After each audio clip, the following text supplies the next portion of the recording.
Bismillahirrahmanirrahim. Assalamualaikum warahmatullahi wabarakatuh. Oke teman-teman, untuk seri kelima ini kita akan mencoba membuat sistematika penelitian kualitatif, di mana kita ketahui bersama bahwa sistematika sebuah artikel ilmiah biasanya terdiri dari judul, pendahuluan, metode, hasil dan pembahasan, simpulan, dan daftar pustaka. Hasil dan pembahasan ini di beberapa jurnal memang dipisah, tetapi di beberapa jurnal yang lain ini akan digabungkan sebagaimana contoh ini. Lalu kemudian di bagian pendahuluan itu juga kadang-kadang dipisah-pisah atau disegmentasi. Di metode juga disegmentasi, tapi kadang-kadang juga sebagai garis besar saja. Oke, kita lihat. Saya membuat satu contoh judul kualitatif yaitu analisis implementasi jadwal retensi arsip di Dinas Kearsipan dan Perpustakaan Provinsi ABC. Salah satu ciri-ciri dari judul kualitatif adalah kata analisis atau implementasi. Judul yang lain adalah misalnya strategi, urgensi, dan lain-lain. Tetapi tidak menutup kemungkinan ada kata-kata lain yang dipilih untuk judul kualitatif. Di bagian pendahuluan itu biasanya disegmentasi menjadi latar belakang, kemudian juga ada literatur review atau tinjauan pustaka, dan juga rumusan masalahnya. Di latar belakang itu biasanya kita diberikan 3 segmen, meskipun akhirnya berkembang menjadi beberapa paragraf. Segmen pertama adalah tentang overview dari apa yang akan kita bahas.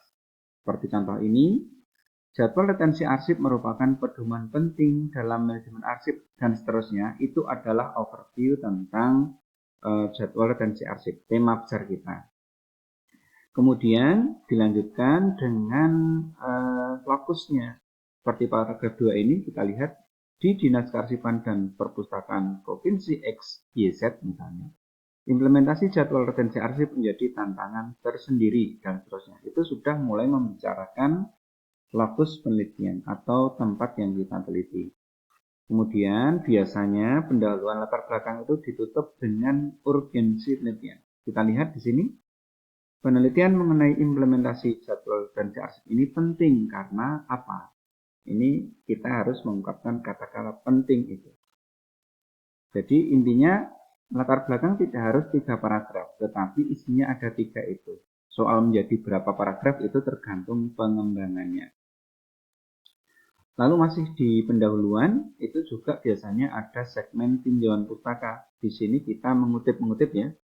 Misalnya jadwal retensi arsip telah diatur secara formal melalui kebijakan apa gitu ya. Kemudian kita lihat menurut Rahmawati 2020, jadwal retensi arsip memainkan peran penting dalam menjaga keseimbangan dan seterusnya.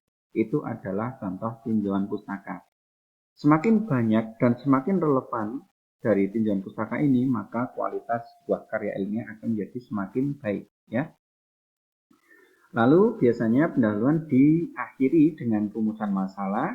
Kita perhatikan di sini kita merumuskan 3 masalah ya.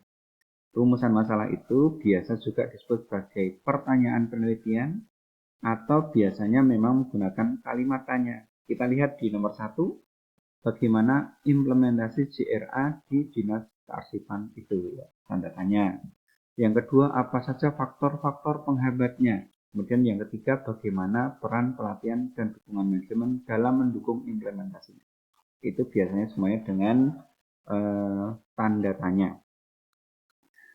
Lalu setelah pendahuluan kita menuju metode. Dan di metode itu tidak harus 1 paragraf, boleh panjang ya, justru bagus. Tetapi intinya adalah metode penelitian itu mengungkapkan desainnya atau metode yang digunakan. Misalnya kualitatif, kuantitatif, SLR, atau mixed method, atau R&D. Lalu pengumpulan datanya bagaimana, dan yang terakhir adalah analisis datanya bagaimana. Jadi ada desainnya, kemudian ada metode pengumpulan datanya, dan ditutup dengan metode analisis datanya. Di bagian hasil dan pembahasan ini membahas tentang hasil penelitian ya. Kalau tadi rumusan masalahnya 3, itu hasil dan pembahasannya juga 3. Sama struktur maupun urutannya ya. Kemudian yang terakhir simpulan itu biasanya berisi tentang ringkasan, kemudian tentang rekomendasi atau saran dan juga implementasinya. Lalu daftar pustakanya, perhatikan di sini saya tadi mengutip Nugroho, Rahmawati, dan Suharyono. Apa yang ada di dalam teks tadi harus ada di daftar pustaka. Begitu juga sebaliknya, bahwa yang kita tulis di daftar pustaka ini seharusnya ada pada teksnya. Ya demikian, yang singkat ini, sederhana, mudah-mudahan bermanfaat bagi kita semuanya. Selamat membuat sistematika kualitatif. Assalamualaikum warahmatullahi wabarakatuh.